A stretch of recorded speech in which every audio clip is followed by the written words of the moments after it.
I'm the mother of Chelsea Markham. Okay. And you're reading her statement? No, she couldn't be with us today, but I'm going to be telling you from a victim's mother's point of view what our life has been like since her abuse from Larry Nassar.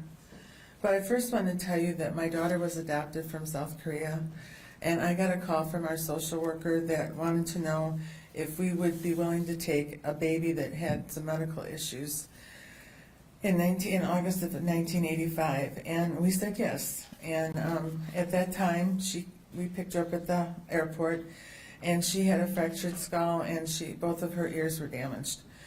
She was delivered in a hospital using forceps, and she required several surgeries. But for a whole year, I sat up with this baby at night because she couldn't lay down. And the bond that came from her and I was just inseparable. We did everything together as she continued to grow up. And she wouldn't leave my side, and I needed to get her to be social with other kids, so I enrolled her in Montessori. And for a whole week, she screamed like a pig being cut because she thought I was leaving her.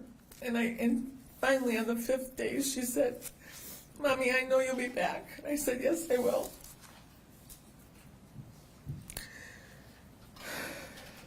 I'm sorry. And during her normal childhood, she, wanted to do all the activities that all her little friends did, and we had the Saturday morning classes and the gymboree and the whatever swim lessons, and so she really caught on to gymnastics, and she was enrolled at Artistic Gymnastic Academy in Roseville, Michigan. And her Saturday morning hour classes turned into several times a week, and then the coaches asked her if she would like to join team. And I said, well, it's going to be her decision, but she needed to understand the requirements, and that she needed to understand the commitment of what it meant and the dedication. And she said yes, this is what she wanted to do. Well, that became 5 days a week, sometimes 6, and she went to team really quick because she was really good. However, she took a fall off of the beam, and she injured her lower back. And I asked our coach, I said, who should we go see? And at this time, she was 10 years old. And so, and this was in 1995. And so they said, they referred us to Larry Nassar. And I said, okay, well, at the time, we really didn't know, much about him other than his medical reputation. So we went to see him, and we traveled all the way from the east side of Michigan to Lansing, several times a month for treatment.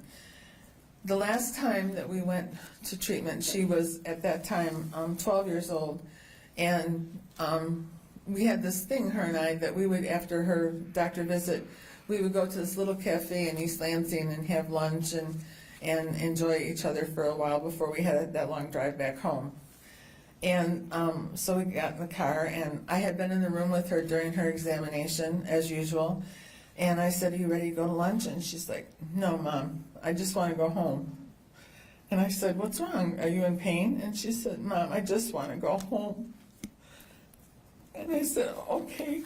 So we got in the car, and and she started bawling. And I said, "Chelsea, tell me what's wrong." And she said, "Mom, he put his fingers in me, and they weren't gloved." And I said, "Chelsea, I was right there in the room." And she goes, "You couldn't see what was going on, Mom." And she said, "He hurt me."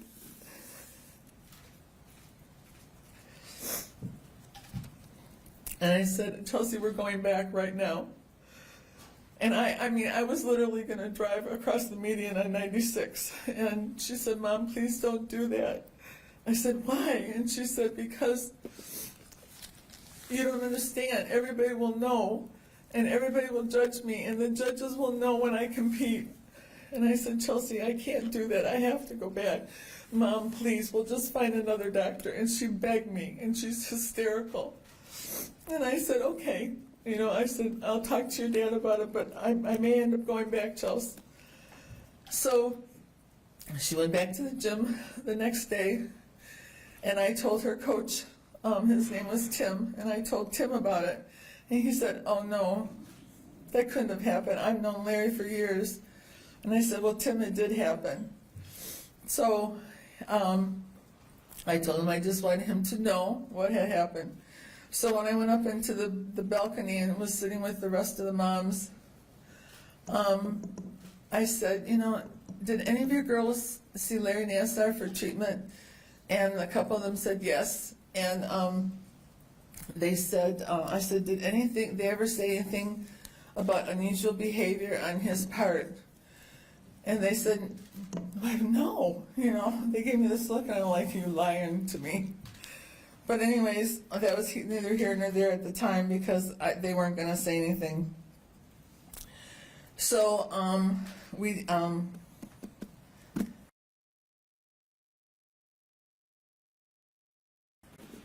and her path of destruction was bad. She was doing horrible in school. She had the self-loathing. I had her see a psychiatrist, and it didn't seem to be helping. There was a lot of self-blame. She managed to get through. She had quit gymnastics the following year when she was 13 because she went to a meet here in Lansing at Twistars, I believe it was, and he was there. And she fell off of every apparatus. She did horrible. And she says, I can't do this anymore because every time I see him, I just flash back to what happened in his office. She made bad decisions. It affected her social life. She started running with bad crowds. She got into drugs, and she never really recovered. The person that was my best friend. We used to do everything together. We would watch movies. We both love movies. As a matter of fact, I hate to admit it, but on a rainy day, we went to see 4 movies and only paid for one. But we would bake cookies together, and she loved the holidays, and she would decorate the house, and I didn't have to do anything. She just kind of like took over. So she did come out of it a little bit. She had suffered a rape at a concert. That was another thing that compounded her issues. I think the thing that the worst part for her was that this was a man that was supposed to be the best in his field. He was supposed to help her. He was supposed to help her heal. But he didn't. He abused her. He sexually abused her, and he had the audacity to do that while I was sitting right there in the room. I know that the other girls have similar stories. We all have the same story. But for my daughter, it just became a serious bout of depression.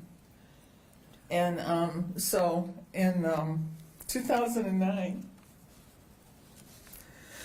she took her own life because she couldn't deal with the pain anymore. It'll be 10 years in March that I lost my baby. She was 23 years old. She would have been 33 now. And every day I miss her. Every day. And it all started with him. It all started with him and just became worse as the years went by until she couldn't deal with it anymore. And you don't know what it's like to be at work and get a call to come home immediately. And you know the mother's instinct tells you something's wrong. And you pull up in your driveway and the medical examiner is there. And your daughter's in a body bag. And they're loading her into the van.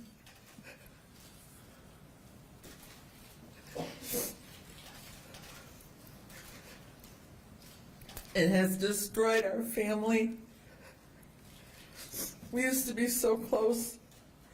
My husband and I, I went through 4 years of intense therapy trying to deal with all this until I could finally accept the fact that this was not my fault. It was the fault of Larry Nassar that started all this with my daughter. And as you can see, she turned into a beautiful young lady who was really, really sick. And that's my story for her.